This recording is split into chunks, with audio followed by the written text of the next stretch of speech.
Moi, lorsque j'ai découvert l'enseignement essénien, j'étais ado, j'avais 18 ans. Donc c'est pas pareil quand tu as 18 ans, que tu n'as pas encore de travail, tu n'as pas encore de famille, tu n'as pas encore bâti rien dans ta vie, que quand tu as 40 ans, que tu as une famille, des enfants, un crédit, etc.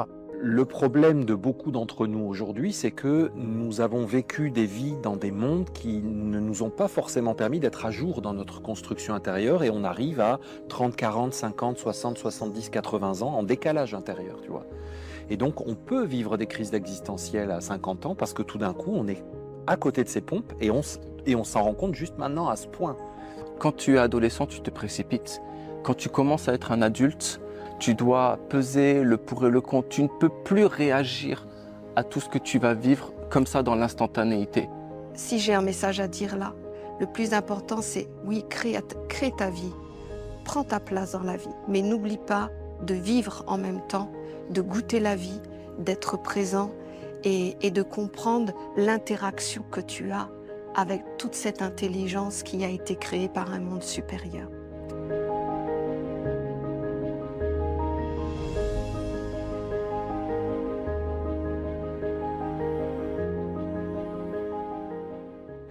Nous sommes ici dans la communauté essénienne du Panama, que nous appelons le Jardin de la Lumière. C'est le nom de ce village essénien, qui est aussi bien sûr un centre initiatique, un centre de formation. Et je viens moi-même régulièrement m'y retrouver, m'y ressourcer et me former, parce que le chemin essénien, c'est un chemin de formation continue, comme on dirait dans le domaine professionnel. Et j'ai pris l'initiative, même si je sais que c'était déjà dans le souhait de mes amis, de nous rassembler. Alors nous sommes quatre, les quatre qui sommes sur YouTube. Vous avez Magali Agna, bonjour Magali, Florent Manitara, bonjour Florent, Antoine Manitara, bonjour Antoine. Et nous avons installé un petit salon ici dans la forêt, avec notre studio et notre équipe. Je voulais aborder avec eux quelques sujets qui reviennent souvent dans vos questions, dans vos préoccupations. Et j'espère que ces partages vous enrichiront. La première question que je voulais nous poser, ou le sujet que je voulais aborder, c'était celui de qu'est-ce qui finalement a été, sans vraiment raconter nos histoires personnelles, parce que ce serait beaucoup trop long, un des éléments déclencheurs qui fait que nous avons entamé une démarche et une recherche consciente d'autres choses. Qu'est-ce qui fait qu'à un moment donné, nous nous sommes mis en chemin, même si après, en y repensant, bien sûr, nous pouvons, j'imagine, nous tous trouver des éléments, des jalons qui fait qu'en fait, nous étions en recherche déjà depuis longtemps, où nous avions déjà le pressentiment qu'il y avait quelque chose d'autre à ce décor du monde. Et je vais moi-même commencer le partage et après, je vous donnerai la parole. Pour ma part, quand je me revois enfant, adolescent, puisque j'ai rencontré Magali en 1991, j'étais encore un ado, en y repensant qu'elle est un peu le point commun ou le fil conducteur de toutes les expériences que j'ai fait ou de tous les questionnements que j'ai eus, ce qui ressort pour moi, c'est l'impression de ne pas être vu. Je viens pourtant, tu vois, d'un milieu plutôt aisé, plutôt éduqué. J'étais entouré d'éducateurs qui voulaient mon bien, qui voulaient que je réussisse dans mes études ou qui voulaient me stimuler avec de nombreuses expériences. J'ai beaucoup voyagé, j'ai eu une enfance et une jeunesse très très riches humainement, et pourtant, j'avais l'impression que personne ne me voyait et que personne ne voyait mon besoin fondamental, ou au moins que des êtres projetaient sur moi leur besoin fondamental, que je passe des diplômes, que je fasse des études, que j'ai de l'argent, que je réussisse dans mon milieu social ou même que je monte dans l'échelle sociale. C'était un peu le regard qui était posé sur moi. Et donc c'était de l'attention, c'était de la bienveillance, c'était de l'affection, mais ça ne me nourrissait pas, ou ça ne regardait pas la bonne partie de moi-même, et j'avais l'impression que toute une partie de moi-même essentielle au cœur de mon être n'était pas regardée, n'était pas vue, n'était pas prise en compte, n'était pas adressée. Et lorsque j'ai rencontré l'enseignement essénien, j'avais donc 16 ans, j'ai commencé à tirer le rideau des apparences du monde, et je me suis aperçu qu'il y avait beaucoup d'êtres qui avaient une autre façon de voir le monde et qui était beaucoup plus inclusive, parce qu'elle incluait des plans pas forcément visibles, les choses de la vie intérieure, les émotions, les pensées, les autres règnes de la nature. Et et je me suis dit, mais c'est ça en fait qui me manque et qui fait qu'on ne me voit pas, c'est que dans le fond, moi, je vis comme ça. Pour moi, ma vie intérieure est aussi réelle que ma vie extérieure. Pour moi, le hasard, le temps, le destin, tout ça, c'est présent et c'est vivant. Et j'avais l'impression que personne ne le regardait. Et j'ai eu l'impression de rencontrer des êtres qui regardaient la vie comme moi. Et c'était donc pas une démarche narcissique qui fait que j'avais besoin d'être vu en tant qu'adolescent, que j'avais besoin d'être valorisé, d'être reconnu, d'être apprécié, qui m'aurait fait me sentir mieux. C'est plutôt que lorsque j'ai rencontré Magali, qui était une des premières que j'ai rencontrées comme essénienne, c'est pas le regard qu'elle a posé sur moi, c'est que elle posait un regard sur la vie qui était le même que moi je posais, ou au moins qui ressemblait énormément. Et j'ai eu vraiment l'impression, pour la première fois, de rencontrer quelqu'un comme moi. Et voilà, je voulais... si je regarde un peu ce qui m'a manqué et ce qui m'a poussé à me mettre en chemin, c'était vraiment l'absence de regard. Alors sur moi-même peut-être, mais même l'œil des adultes qui m'entouraient et qu'ils posaient sur le monde était pour moi vide et creux. Et donc voilà, le regard que posait une Essénienne comme Magali sur le monde ressemblait beaucoup à ce que je vivais moi-même. Et c'est ce qui fait que vraiment je me suis mis en chemin et que j'ai eu la sensation de retrouver ma famille d'âme. Alors Magali, toi, tu peux nous faire un partage à ce sujet, sur ton propre chemin? Alors moi, c'est un peu différent. Moi, je n'ai pas eu la chance d'avoir une éducation très équilibrée et agréable. Bien au contraire, mon éducation m'a montré que ce n'était pas ce genre de vie que j'avais envie de vivre. Et dès très jeune, j'ai cherché autre chose, d'autres directions, puisque cette vie ne me plaisait pas. Et c'est vrai que, bon, je suis allée un petit peu partout, dans les courants traditionnels, pour finalement préférer être dans l'enseignement du maître Ivanov, l'enseignement de la fraternité blanche.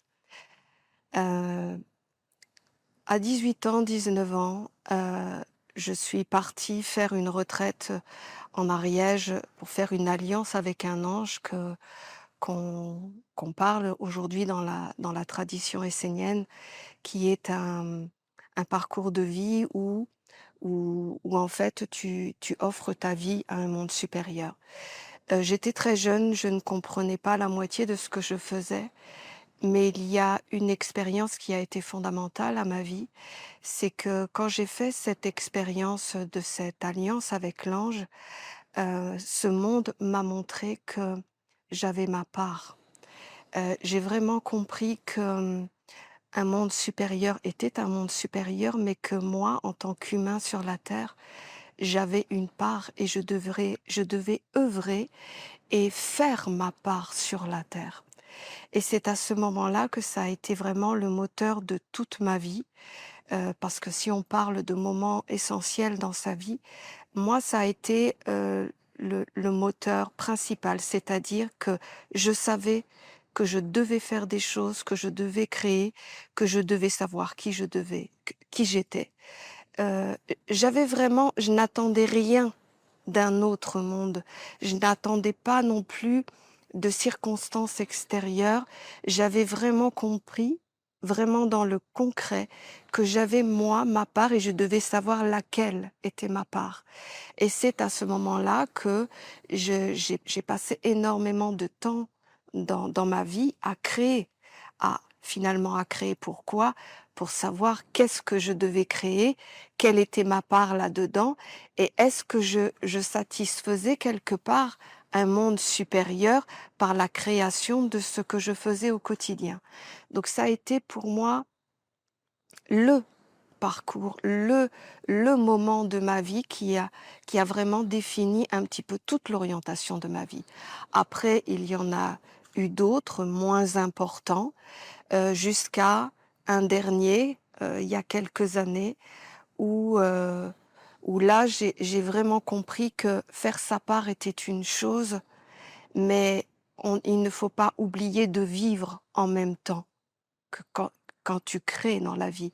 Parce que être à la conquête, à la recherche de ce que l'on est tout le temps dans sa vie, c'est bien, c'est important et même nécessaire, mais il ne faut pas oublier d'être dans le goût de la vie et en fait d'être présent dans la création de ta vie. Parce que tu peux vraiment te mettre en création tout le temps et finalement être à côté. Tu te sens utile, tu sens que tu fais des choses bien, tu as le retour des autres qui te dit ce que tu fais est bien, mais finalement toi, là-dedans, est-ce que ton âme vit?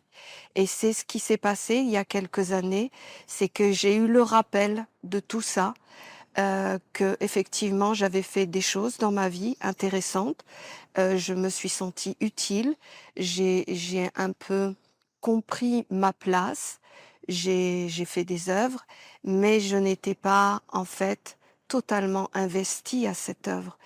Et aujourd'hui, c'est le sens plus principal de ma vie, où les œuvres, c'est bien, c'est important, puis de toute façon, elles ont été faites.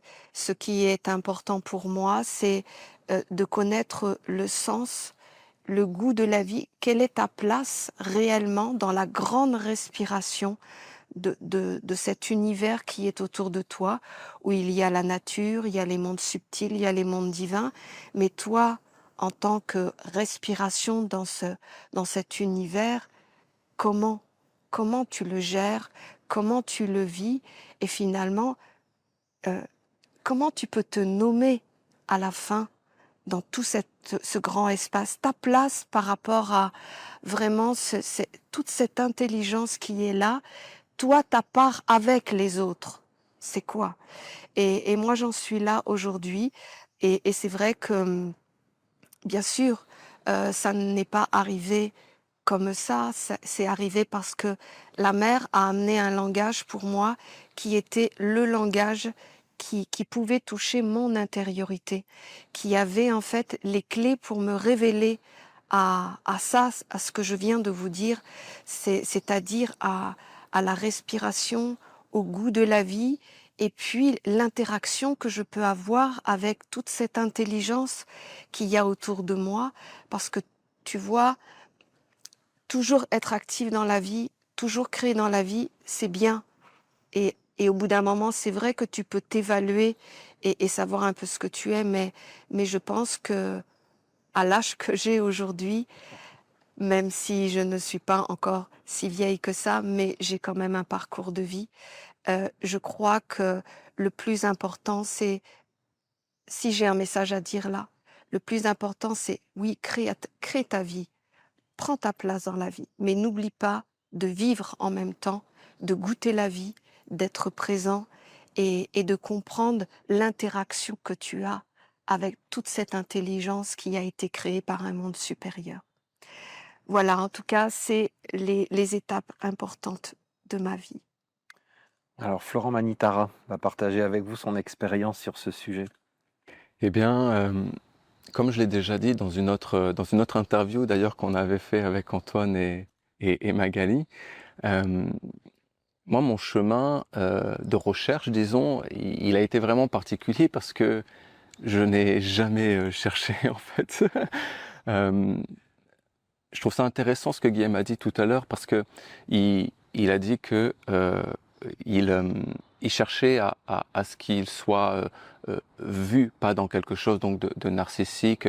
Mais moi, en fait, petit, c'était vraiment tout le contraire. J'ai cherché à être dans ma bulle.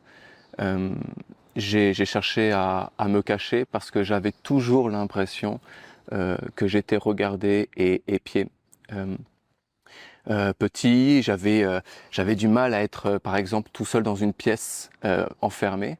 Le silence, je sentais maintenant avec du recul, j'ai bientôt 40 ans, je sentais que le silence était vivant et qu'il était empli. Et comme je n'avais pas de mots pour expliquer ça, ça me faisait peur. Alors il fallait toujours qu'il y ait la porte d'une pièce qui soit ouverte.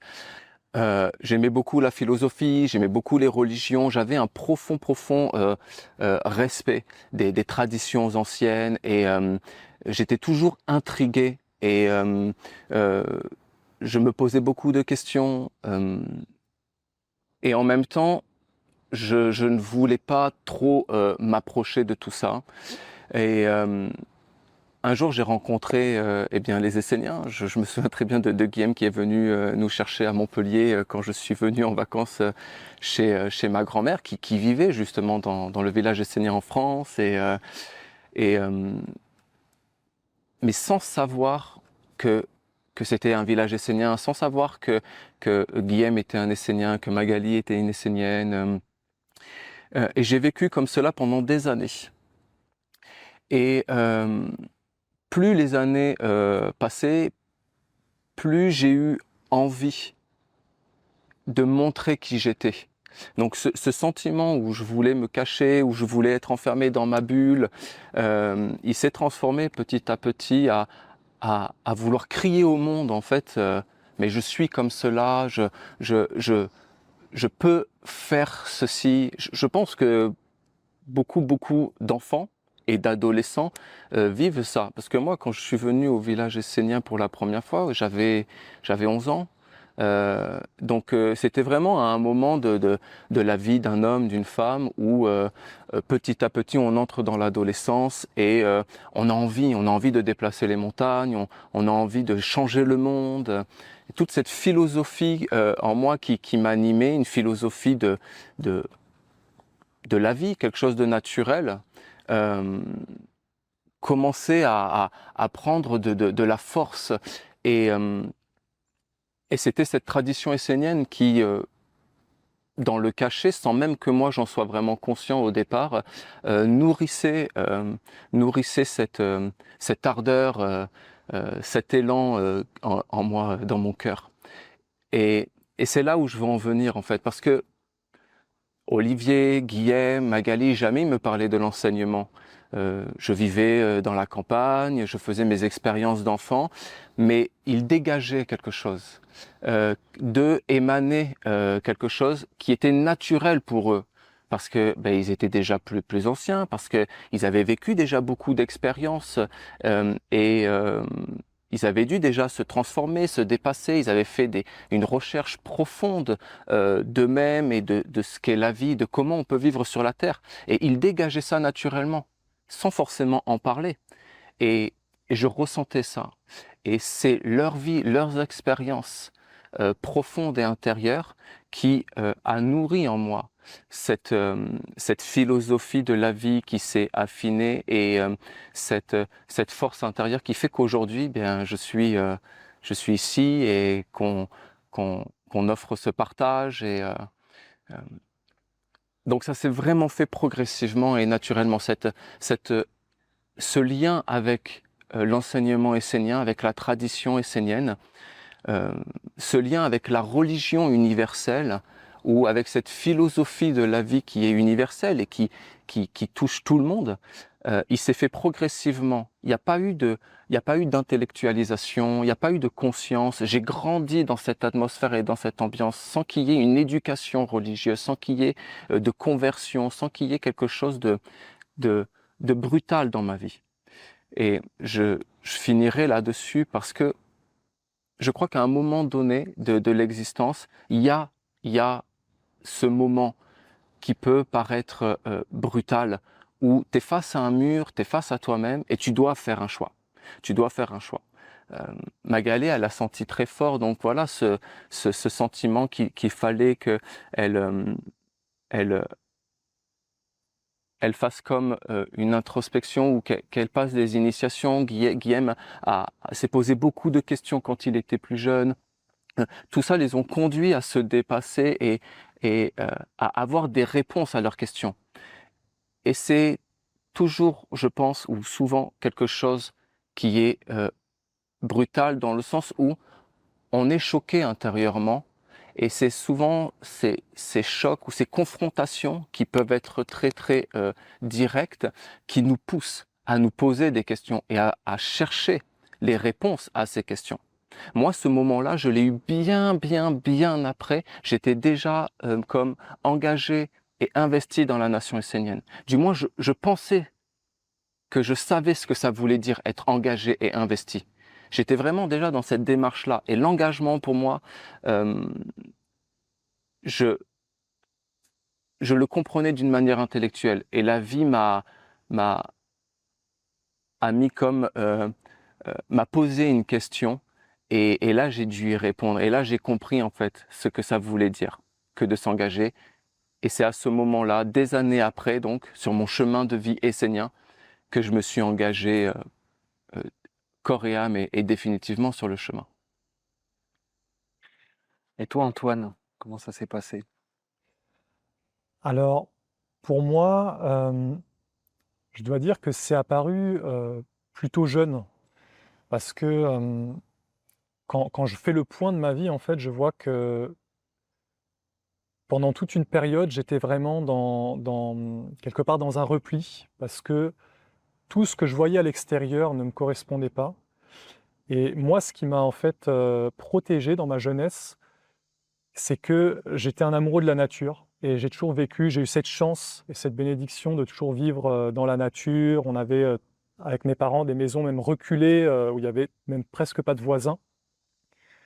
Et quand je vois aujourd'hui ma vie, je vois que ça a été une grande protection et que toujours quand ça allait pas, quand j'étais assez jeune, j'allais me protéger dans la nature, me ressourcer et chercher quelque part la communion avec la nature. Je dois dire que c'est quelque chose qui m'a guidé depuis mon enfance. Et à un moment donné, en fait, je suis arrivé à un moment de ma vie où j'étais un adolescent et j'ai commencé à me poser des questions existentielles comme beaucoup de gens.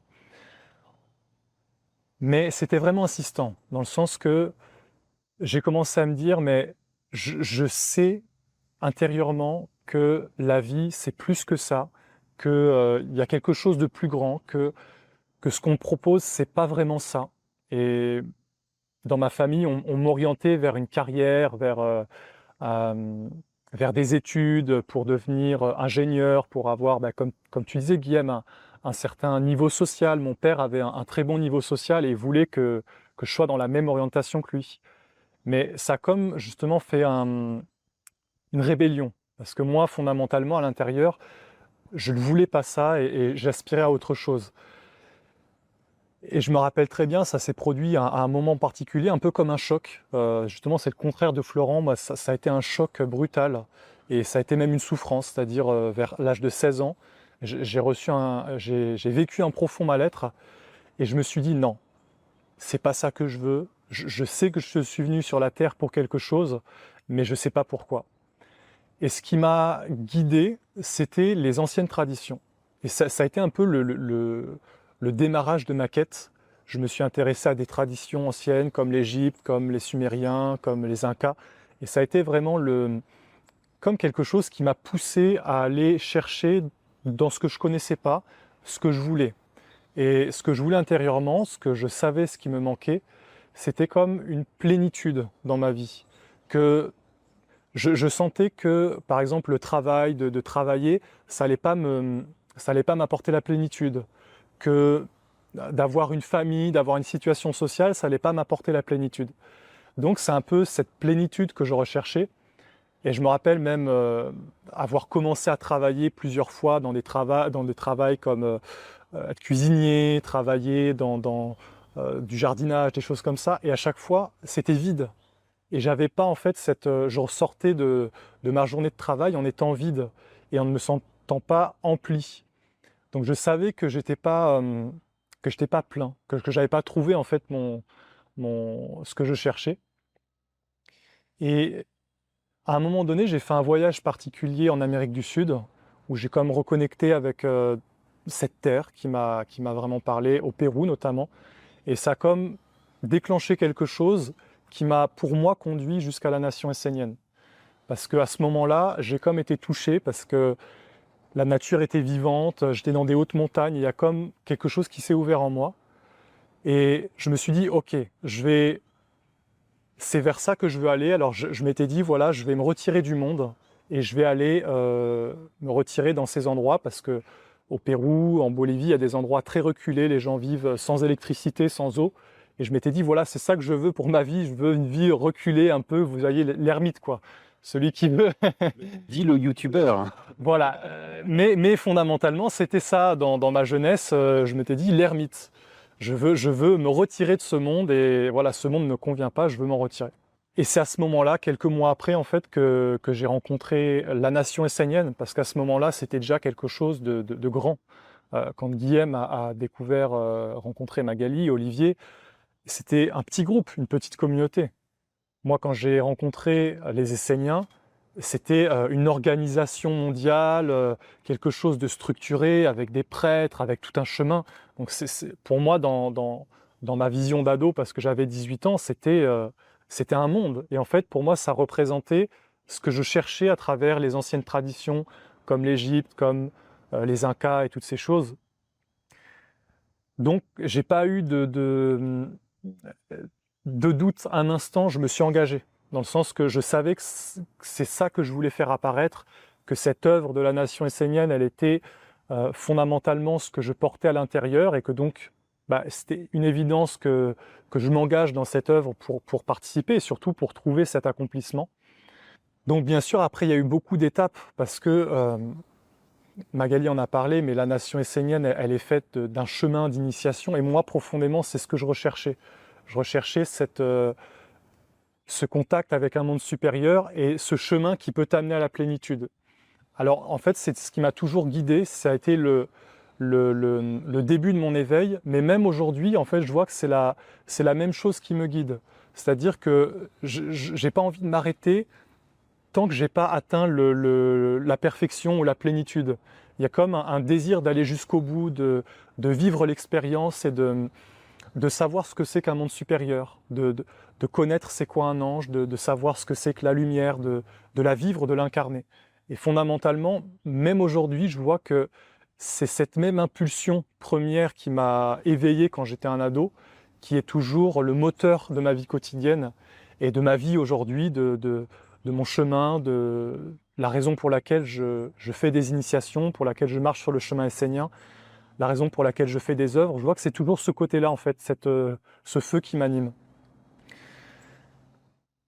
Donc voilà, quelque part, c'est un choc, moi, qui m'a éveillé. Et j'ai pas eu, je sais que beaucoup d'Esséniens, en parlant avec eux, ou même beaucoup de personnes qui veulent marcher sur ce chemin de la lumière, quand j'observe les questionnements des gens, je vois beaucoup de doutes, beaucoup d'incertitudes. Mais en réalité, quand tu as trouvé la lumière, quand tu as trouvé ta famille, quand tu as trouvé ta maison, il n'y a pas vraiment de doute. C'est comme tu ne doutes pas de ton père et de ta mère. Tu es dans une certitude. Et pour moi, voilà, ça a vraiment été ça. Et aujourd'hui, c'est toujours cette impulsion et ce feu qui m'anime et qui me conduit à aussi faire des vidéos, à partager l'enseignement et à dire au monde qu'il y a autre chose, effectivement. Je pense que ça s'est toujours passé comme ça. En fait, j'ai comme une vision où si moi je suis devenu essénien, c'est parce que des êtres comme Magali, comme Olivier, comme Guillaume, Florent se sont engagés et qu'ils ont partagé eux aussi et qu'ils ont dit d'une voix, comme a dit Florent, d'une voix haute et forte, il y a quelque chose d'autre. Et moi j'ai vraiment ce pressentiment que si quelqu'un l'a fait pour moi, je dois le faire pour les autres. Et que peut-être un jour dans le futur, un être qui se sera éveillé grâce à mon travail et qui aura pu marcher sur ce chemin grâce à mon travail, et lui aussi sera un représentant, un porteur de cette parole, et la lumière ne pourra que grandir. Voilà, c'est un peu cette vision qui m'anime, c'est quelque chose qui ne s'explique pas dans le sens que ce que je vivais quand j'étais enfant, je ne pouvais pas le comprendre, mais maintenant je peux beaucoup plus le comprendre d'une façon réelle, parce que je vois que c'est une réalité, un feu, une force qui te pousse et qui t'anime dans la vie à aller vers la plénitude de ce que tu recherches. Donc voilà, pour moi, c'est mon chemin, c'est comme ça que ça s'est produit concrètement. Merci à chacun de vous pour ce partage. Je pense que tout le monde va beaucoup apprécier d'avoir une petite fenêtre un peu plus personnelle sur nos parcours.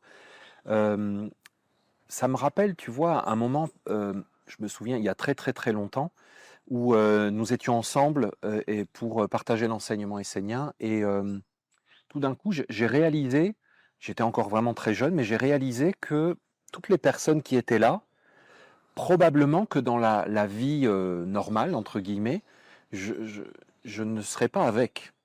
Dans le sens où nous n'avions pas nécessairement les mêmes goûts, des affinités, nous n'étions pas du même milieu social, nous ne partagions pas les mêmes centres d'intérêt. Au niveau de nos tempéraments personnels, nous n'étions pas nécessairement en accord. Et je me suis rendu compte qu'il y avait une différence entre la simplicité, les affinités naturelles, et que dans le monde, dans la vie organisée par les hommes, souvent nous suivons une espèce de fil qui est fait comment on pourrait dire, de choses déjà prévues et organisées. Tu vas rencontrer les mêmes genres de personnes. Dans ton travail, tu vas donc avoir un cercle d'amis liés à ton travail. Tu vas dans des vacances, tu vas passer tes vacances dans un lieu qui correspond et tout ça. Et j'ai réalisé que j'adorais ça parce que moi, j'ai été éduqué dans une ambiance très internationale, cosmopolite, ouverte sur d'autres cultures.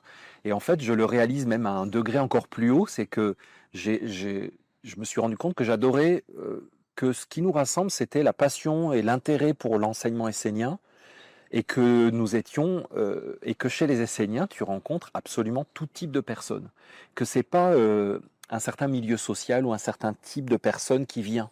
Il y a vraiment absolument de tout âge, de toute histoire, de tout goût, et qu'on peut se rassembler au-delà de ce qui est prévu déjà par un certain monde. J'ai vraiment aimé ça. Et beaucoup de gens me disent oui, mais alors vous, c'est facile, vous avez de la chance, vous avez une vie qui vous correspond, qui vous plaît, vous êtes bien, vous êtes, pour Antoine et Magali, ici au Panama, dans la sérénité totale d'un village essénien, dans la zénitude. Mais quand on chemine, c'est pas toujours évident parce que en cours de route, eh bien, nous nous rendons compte que des fois, il y a des dissonances ou des incohérences dans nos vies parce que nous lisons un livre qui nous explique les grandes lois de la sagesse et de la lumière, mais pour autant, dans nos vies quotidiennes, nous ne pouvons pas toujours faire tout ce que nous pensons que nous devrions faire pour incarner, pour vivre, pour être ça. Et c'est pas toujours possible ou on n'est pas rendu là. Et je voulais aborder rapidement ce sujet de comment est-ce que vous avez géré des moments comme ça de votre vie où il a fallu patienter, où il a peut-être fallu renoncer à certains idéaux que vous aviez, de choses que vous aviez compris, que vous aviez lues ou qui étaient comme une perfection, mais que finalement c'était pas à portée de main tout de suite, ou que ça n'était finalement pas. Et moi, je vais commencer en partageant avec vous que dans l'enseignement essénien, il y a une série, il y a beaucoup de mouvements corporels qui servent à faire des expériences intérieures. Et il y a une série qui s'appelle la gymnastique des profondeurs. Dans cette série, il y a un mouvement qui s'appelle le vent dans les arbres, dans lequel on ressent des tensions dans le corps et on doit porter notre attention sur les endroits du corps qui sont en tension et les endroits qui sont en détente. Et une des grandes impressions qui ressort de ce mouvement, c'est que si tu vis une tension dans ta vie à un endroit, donc dans ton corps, il faut que l'autre partie du corps soit en détente, parce que sinon, tu vas être entièrement en tension à cause d'une chose de ta vie, et que si tu laisses cette tension se répandre dans toute ta vie, ça devient insupportable et ingérable. Et je me rappelle que en faisant cette pratique, je l'ai vraiment comme intégré comme une sensibilité dans ma vie, en me disant s'il y a des choses qui ne sont pas parfaites, qui ne sont pas comme je voudrais qu'elles soient en tout cas, il faut que je sois capable de aussi placer ma conscience dans ce que j'apprécie dans ma vie, ce que j'ai réussi à faire, ce que je réussis à être, pour ne pas être en permanence concentré sur ce qui ne va pas, sur ce que je devrais améliorer, sur ce que je devrais être. Et moi, par exemple, c'est ce qui m'a énormément aidé à gérer ces moments où tout n'était pas comme je voulais, ou même aujourd'hui. Alors, et toi Magali, est-ce que tu peux dire à notre audience comment toi tu as vécu ces moments? Je pense que je l'ai vécu comme tout à chacun. C'était pas simple, par exemple, quand j'étais toute jeune devant mes parents, où je commençais à vouloir être végétarienne et des tas de choses traditionnelles d'un début de cheminement. Mais, mais vois-tu, il y a, c'est la vie. La vie, elle est faite de choix. Et, et en fait, qu'est-ce qui parle le plus à l'intérieur de toi? Est-ce que c'est la réalité de vouloir, voilà, être conforme à tes valeurs, à ce que tu crois, ou alors tu te plies tout simplement à ce que la vie te propose. Maintenant, j'aurais tendance à dire, tu vois, la vie, c'est toi qui vas la faire, ta vie. Donc, les choix, c'est toi qui dois les prendre. Maintenant, il faut que tu organises ta vie, toi, dans ce que tu veux et ce que tu souhaites vivre. Et ne te prends pas la tête avec les engagements que tu as, les choses avec lesquelles tu es coincé à l'heure actuelle. Je dirais, fais un plan et organise ta vie sans rien mettre en péril. Il faut toujours être dans la sagesse et dans la bienveillance des mondes. Si demain tu souhaites vivre autre chose dans ta vie, organise les choses pour que tout soit mis à sa place et que ce choix de vie, ce soit juste toi et que tu n'engages pas tout un monde avec toi. Et j'ai envie de dire, il n'y a rien d'impossible dans la vie. Il faut juste que ce soit un vrai choix. Et si c'est un vrai choix, tu regardes ta vie, comment elle est constituée au jour d'aujourd'hui, et tu l'organises pour être libre de vivre la vie que tu as envie de vivre. Donc, tu vois, quand Guillaume dit, il y a une souplesse et tout ça, oui, inévitablement, il y a une souplesse dans la vie. Il n'y a rien de dramatique, il n'y a rien de négatif. Tu vas faire de mal à personne. Tu as le droit de faire les choix de ta vie. Simplement, tu dois toujours faire en sorte que tu aies l'approbation de l'extérieur. Et ça, c'est très important. Et comment tu vas avoir l'approbation de l'extérieur? C'est quand tu vas organiser les choses pour que tout le monde soit content. Et à ce moment-là, ta vie, tu l'as fait. Et c'est ça que j'ai envie de dire. Il n'y a pas de formule miracle. Il y a d'abord une conviction claire et déterminée à l'intérieur. Et après, tu regardes, tu fais un bilan, un état des lieux, et tu organises ta vie parce que le but de tout, c'est que tu aies la bénédiction de tout le monde. C'est-à-dire, si demain tu choisis de prendre ce chemin-là, il faut que tu aies la bénédiction. Et comment tu vas l'avoir? C'est quand tu auras organisé la vie pour que personne ne se sente abandonné, personne ne se sente lésé, et que ce soit finalement un projet porté en commun. C'est un peu ce que j'aurais tendance à dire aujourd'hui. Si vraiment tu penses que c'est impossible, eh bien si c'est possible, tu as juste à bien faire les choses et tu pourras vivre et être dans la vie qui te correspond le plus. Alors moi j'ai l'impression que tu parles avec du recul aujourd'hui, avec la maturité, mais est-ce qu'il y a eu des moments de ta vie où justement tu n'avais pas encore ce recul et tu n'avais pas l'approbation de tout le monde pour tes choix et tu as dû... comment est-ce que tu as fait avant d'arriver à ce savoir? Ou alors, tu vois, dans le moment où tu es en transition, où tu n'as pas la bénédiction de tout le monde et tu n'as pas trouvé la manière d'intégrer tout le monde dans ton projet, est-ce que ça t'est arrivé et comment tu as géré? Qu'est-ce que tu as fait à ce moment-là? Alors en fait, paradoxalement, j'ai eu la bénédiction de tout le monde. Pourquoi? Parce que j'ai compris les critères qui étaient importants pour, par exemple, ma famille et la société. Qu'est-ce qui était important pour eux? C'était que j'ai une famille, que j'ai une maison, que j'ai un travail. Et c'est ce que je leur ai offert. C'est-à-dire que j'ai construit une vie traditionnelle. C'est juste les valeurs qui étaient à l'intérieur qui étaient différentes des autres. Mais en fait, je n'ai pas été par exemple comme Antoine avec un désir d'ermitage ou ou de me sortir de la société. Bien au contraire, j'ai voulu être implantée dans la société. Donc, en fait, j'ai appliqué les codes de la société.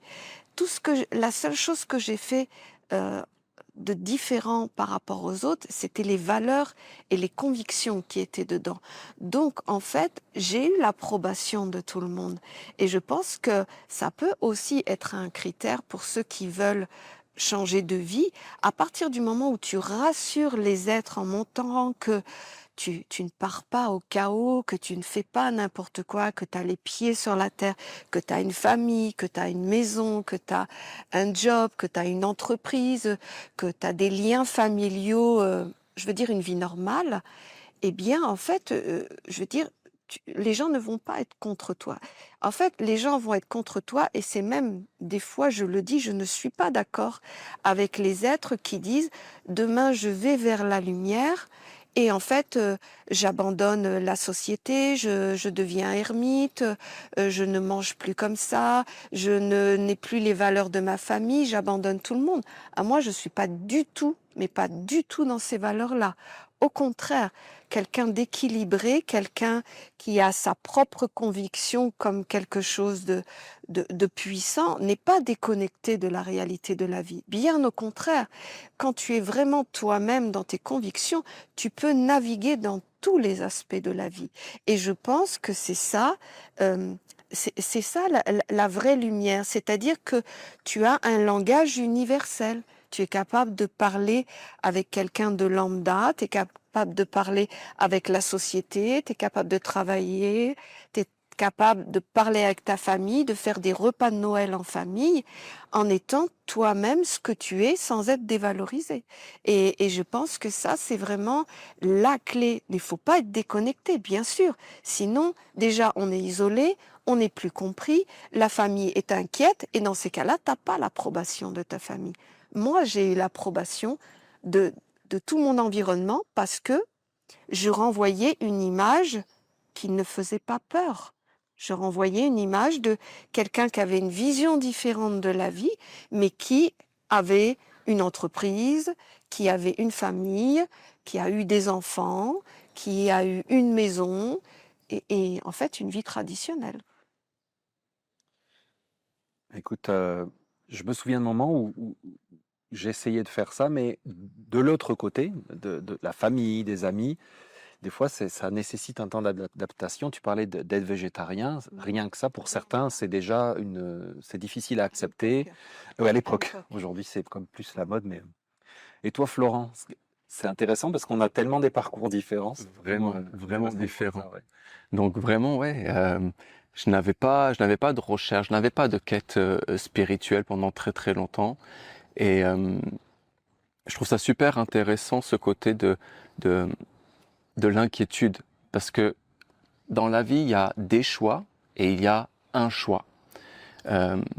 Et quand ce choix unique qui va bouleverser ton existence et ta vie se présente à toi, que tu sens que tu dois faire ce choix, comme je l'ai partagé tout à l'heure, pour moi, ça a été quelque chose de brutal. Pas dans le sens négatif, mais pour certains, pas forcément pour tout le monde évidemment, mais pour certains, ça te saute comme à la figure et puis tu te dis, je peux plus faire semblant. Et la vie te pousse à faire un choix. Et je crois, avec le recul, que souvent quand même, quand ça t'arrive, effectivement, c'est quelque chose qui peut, à l'intérieur de toi, être vécu comme quelque chose de violent. Et c'est là où je rejoins ce que tu dis, Magali, parce que on va réagir bien souvent, et on va réagir d'une manière violente. Et beaucoup qui sont sur un chemin spirituel, ils veulent changer radicalement de vie. Et ils pensent que leur vie et les choix qu'ils ont faits dans le passé ne sont plus les bons, parce que le grand choix de leur existence, disons, se présente à eux, et ils veulent changer de famille, changer de travail, changer de tout au tout. Et tu peux pas renier les choix que tu as faits dans ta vie. Et cette idée de choix, elle est très très importante parce que on doit assumer nos choix. Alors maintenant, pour répondre peut-être un peu plus à ta question, Guillaume, comment on fait justement? Eh bien, je pense qu'il ne faut pas faire de concessions pour les individus et pour ceux qui vivent autour de toi. Mais tu dois faire des concessions pour un idéal. Je suis profondément et un très très grand idéaliste. Quand j'étais jeune, justement, il y avait beaucoup d'utopie. et c'est normal. Et en grandissant et avec les expériences, cette utopie, elle est devenue de plus en plus un idéal, mais un idéal qu'il est possible de vivre, qu'il est possible de goûter et de porter et d'incarner dans notre vie. Et donc, quand tu as trouvé cet idéal, ce que tu veux faire au plus profond, ce qui te passionne, ce qui t'enthousiasme, ce qui t'épanouit, ce qui t'emplit dans ta vie, il n'y a plus de doute, comme tu disais Antoine. Les choix, ils sont faciles à faire. Maintenant, faire un choix qui va changer radicalement ta vie, ça ne veut pas dire oublier et quitter et ne plus reconnaître et assumer tous les choix que tu as faits dans le passé. Et là, je rebondis sur ce que tu as dit parce que il faut que tu planifies ta vie. Tu vois, les crises existentielles, parce que c'est un peu ça aujourd'hui maintenant, tout le monde vit des crises existentielles. C'est des moments que tu vis quand tu es adolescent, quand tu es submergé par des sentiments, quand justement tu es en recherche. Il y a un moment dans ta vie, tu dois être en recherche, tu dois expérimenter plein de choses, tu dois te tromper, tu dois vivre pleinement et intensément beaucoup de choses. Quand tu es triste, tu vas être énormément dans la tristesse. Il faut que tu goûtes ces sentiments. Quand tu es dans la joie, tu dois être excessivement dans la joie. Tu dois faire toutes ces expériences-là et bien sûr que tu vas vivre des crises existentielles qui sont terribles. Mais plus tu grandis, plus tu évolues, plus normalement tu affines ce que tu veux vivre et plus tu vas affiner et comprendre ce que toi-même tu es et ce que tu veux incarner et porter dans le monde. Ça, excuse-moi Florent, c'est comme en théorie, normalement, ça serait comme comment dire en français, la feuille de route d'un humain. Tu vois, parce que tu as tes étapes de construction qui devraient être cohérentes et logiques parce qu'elles correspondent à ta construction intérieure. Le problème de beaucoup d'entre nous aujourd'hui, c'est que nous avons vécu des vies dans des mondes qui ne nous ont pas forcément permis d'être à jour dans notre construction intérieure et on arrive à 30, 40, 50, 60, 70, 80 ans en décalage intérieur, tu vois. Et donc, on peut vivre des crises existentielles à 50 ans parce que tout d'un coup, on est à côté de ces pompes et on s'en rend compte juste maintenant à ce point. Donc, bien sûr, toi, c'est pas ton cas forcément, mais tu as nécessairement vécu ces moments de décalage parce que, en tant que grand idéaliste, je confirme, Florent est un grand idéaliste.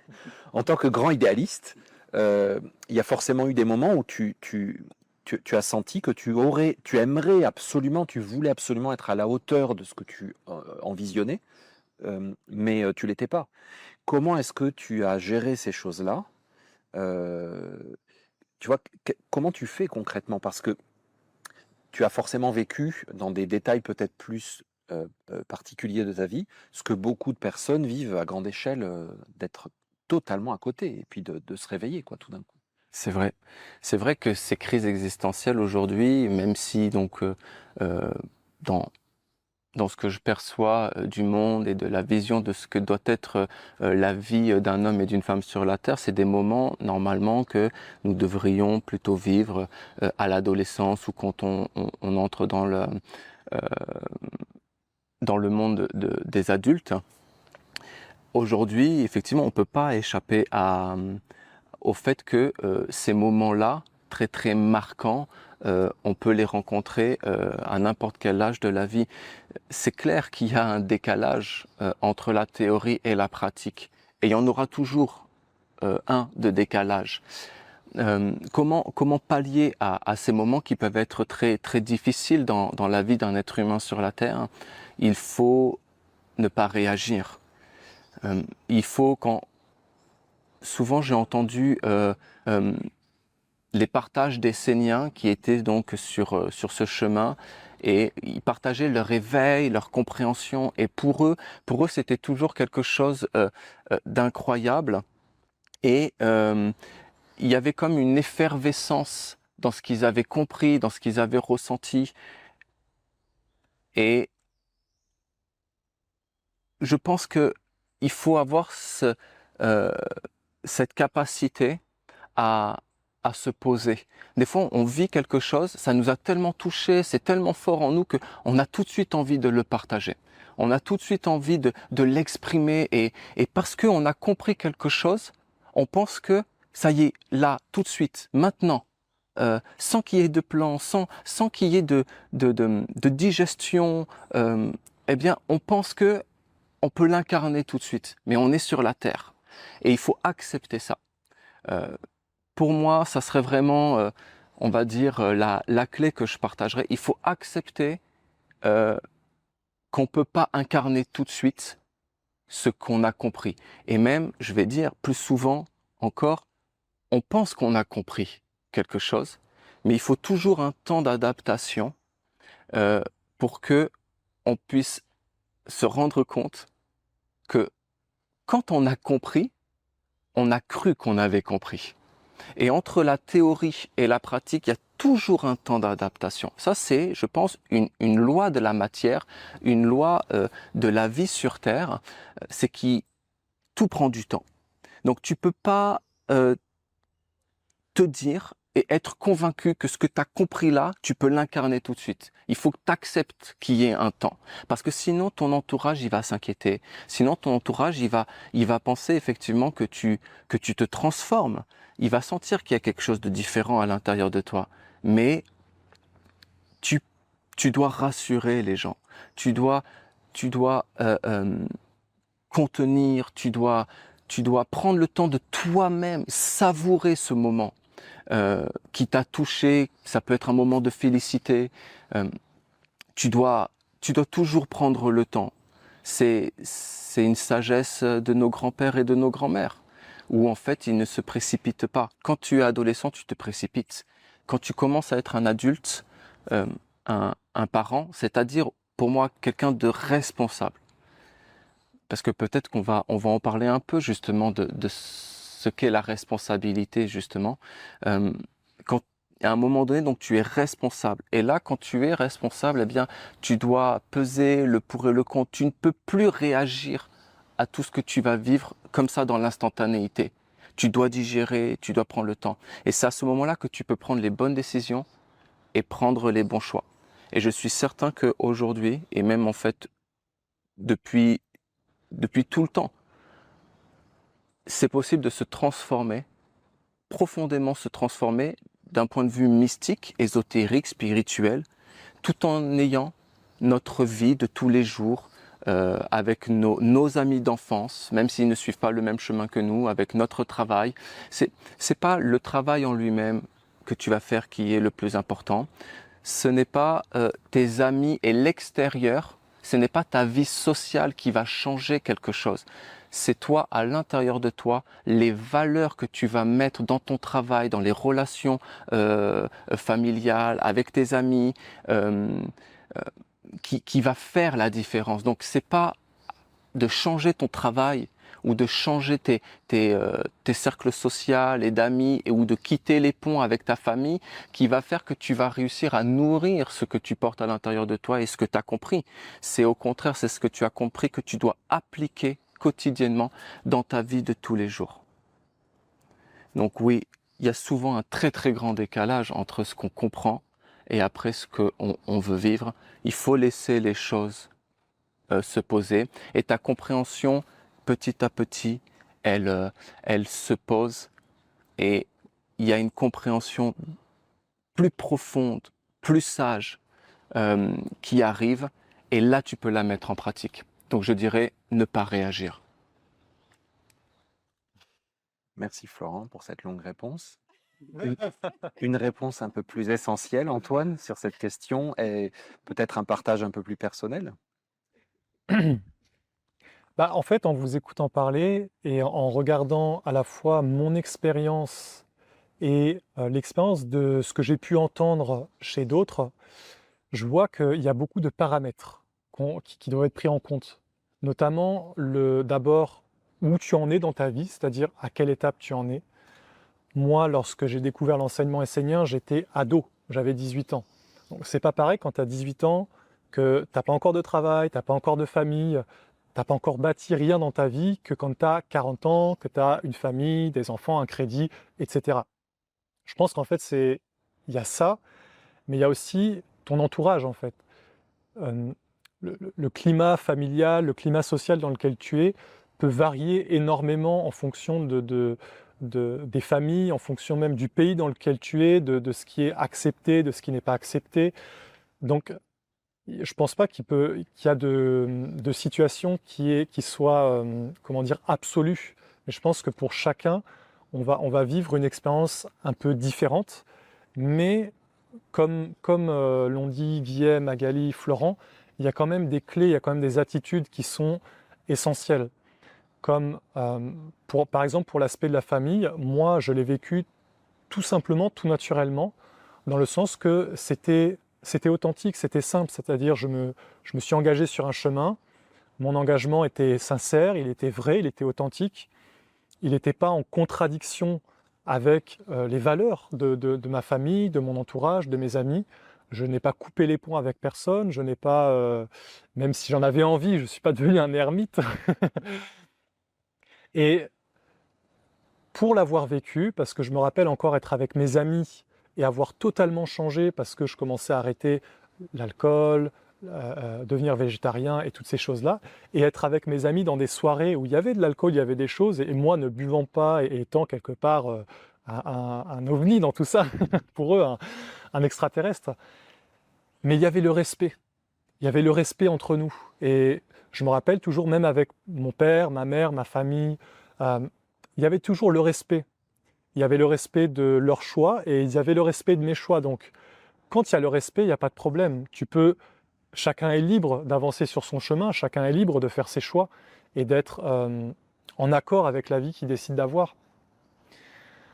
Après, moi, pour l'avoir vécu, parce que j'ai été jeune et je me suis dit, mais voilà, entre l'idéal de la vie d'un Essénien, la vie parfaite d'un Essénien, comme l'enseignement en parle, où il y a comme un espèce d'idéal de perfection, et ce que je vis aujourd'hui, il y a tout un parcours.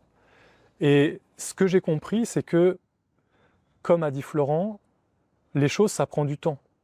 Et tu dois juste avoir un objectif et t'organiser. Ça rejoint un peu en fait tout ce que vous avez dit, parce que finalement, je pense qu'il n'y a pas de secret. Si tu veux vivre quelque chose, tu dois juste mettre en place les choses dans ta vie qui vont te permettre de l'atteindre sans faire de dégâts, sans comment dire, faire des vagues autour de toi, mais juste en étant concret, en étant clair. Moi, je me rappelle très bien, mon idéal, mon premier idéal, c'était de vivre dans un village essénien. Et concrètement, je devais organiser ma vie. Donc, j'ai trouvé un travail, j'ai fait ceci, j'ai fait cela. J'ai organisé les choses pour pouvoir vivre cet idéal.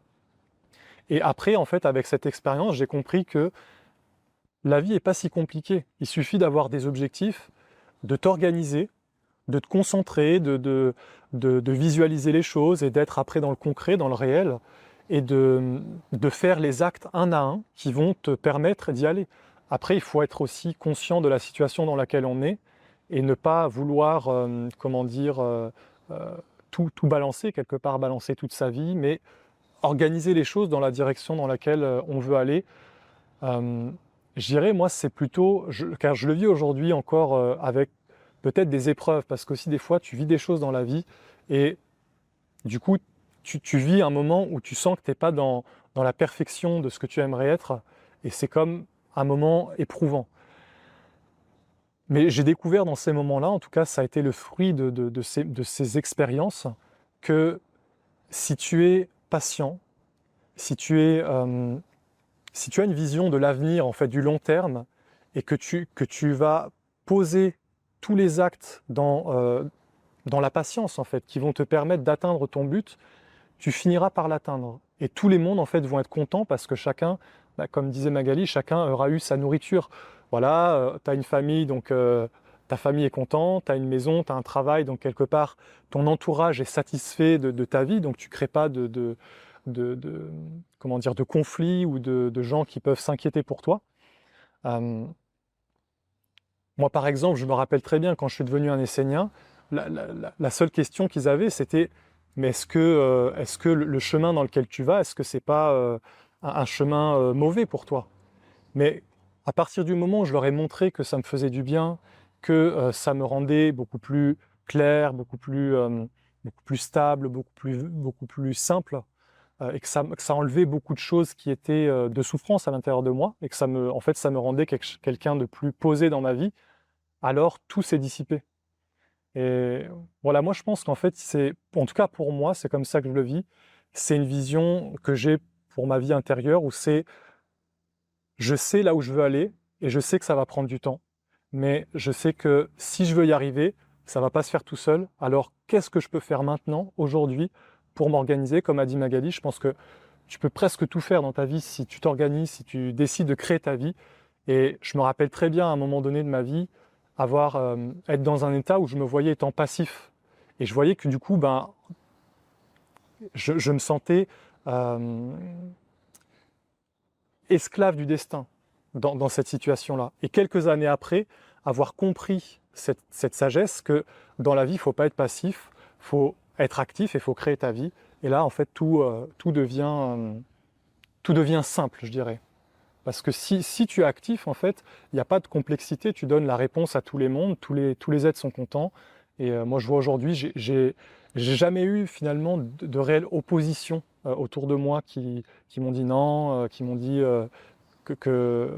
qui n'étaient pas en accord avec mon chemin. Alors, moi, je te dirais que ce qu'on pourrait te répondre, c'est toujours d'après la façon dont on peut te percevoir. Tu vois, quelqu'un qui est auto-entrepreneur, qui a sa chaîne, qui vit dans un village essénien, donc qui a une vie très très proche de l'idéal qu'il s'est fixé.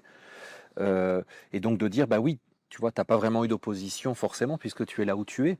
Mais moi qui vis dans un endroit qui ne me correspond pas forcément, je suis pris dans une relation qui ne me permet pas de m'épanouir dans tous les domaines, dans un job qui n'est pas forcément celui que je veux vraiment faire. Qu'est-ce que je peux faire? Je pense que c'est simple parce que moi je l'ai vécu en étant jeune. Quand je travaillais pour m'organiser, en fait, je ne vivais pas mon idéal.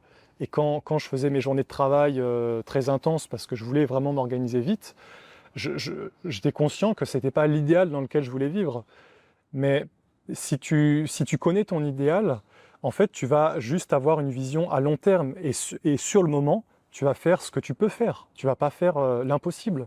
Mais si par exemple, si tu es à côté d'une forêt et que tu aimes te relier à la nature, tu vas aller te relier à la nature.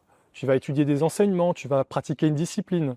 Et en fait, à ton niveau, là où tu es aujourd'hui, tu as des engagements, il y a des choses que tu peux pas changer tout de suite et que tu pourras changer qu'avec du temps, qu'avec de la patience. Et tu fais ce que tu peux faire maintenant. Et je pense que dans la vie, voilà, on peut pas faire, à un moment donné, on peut pas tout balancer, effectivement, comme vous avez dit. On peut pas tout jeter et dire non, tout ça, c'est pas bon. Mais on peut par contre prendre l'espace de liberté qu'on a pour mettre dans cet espace ce qu'on veut. Par exemple, au lieu de regarder des films tous les soirs sur Netflix, tu dis, voilà, je vais étudier, je vais méditer, je vais faire ceci, cela. Non, mais ça paraît bête, mais c'est concret, en réalité. C'est... Comme dit l'adage essénien, ce que tu fais en petit, ça se fera en grand à un moment donné. Exactement, ouais. Donc voilà, j'espère que ce petit moment passé avec nous se fera en grand dans votre vie et que vous rapprocherez vous-même de votre idéal de vie et de votre chemin de lumière. Pour finir, je voulais vous rappeler les chaînes YouTube et les sites internet de nos différents partenaires aujourd'hui, de nos frères, sœurs, compagnons esséniens sur le chemin. Antoine, tu peux peut-être nous dire où est-ce qu'on peut retrouver toutes tes informations et activités? Alors, moi, c'est la chaîne YouTube Sagesse Essénienne et le site du même nom. Donc, vous cherchez Sagesse Essénienne. Avec un tiret ou Avec un tiret. Avec un tiret. sagesseessénienne.com .com. ou sur YouTube, la chaîne YouTube Sagesse Essénienne. C'est là où je partage toutes mes vidéos, tous les enseignements que je veux partager au grand public. Parfait. Florent? Eh bien, pour moi, c'est la chaîne YouTube Florent Manitara. Pour l'instant, c'est seulement la chaîne, mais il va y avoir l'année prochaine là de nouveaux projets qui j'espère vont nous permettre de nous rapprocher et d'être un peu plus ensemble encore. Magali? Moi, site internet, chaîne YouTube Transmission Essénienne, Magali Ania. Et voilà, vous trouverez tout ce que je fais, les ouvrages, mes formations, mes conférences, mes partages, mes articles, enfin, tout ce que je propose. Voilà. Et pour finir, bien sûr, je vous présente l'ouvrage d'Antoine Manitara, L'éveil de la conscience angélique. Vous avez l'ouvrage de Florent Manitara, Comment un maître a formé son disciple. Et puis, il y a 3 ouvrages de Magali Agna. Je vais te parler de la mer. Sois libre d'écrire ta vie.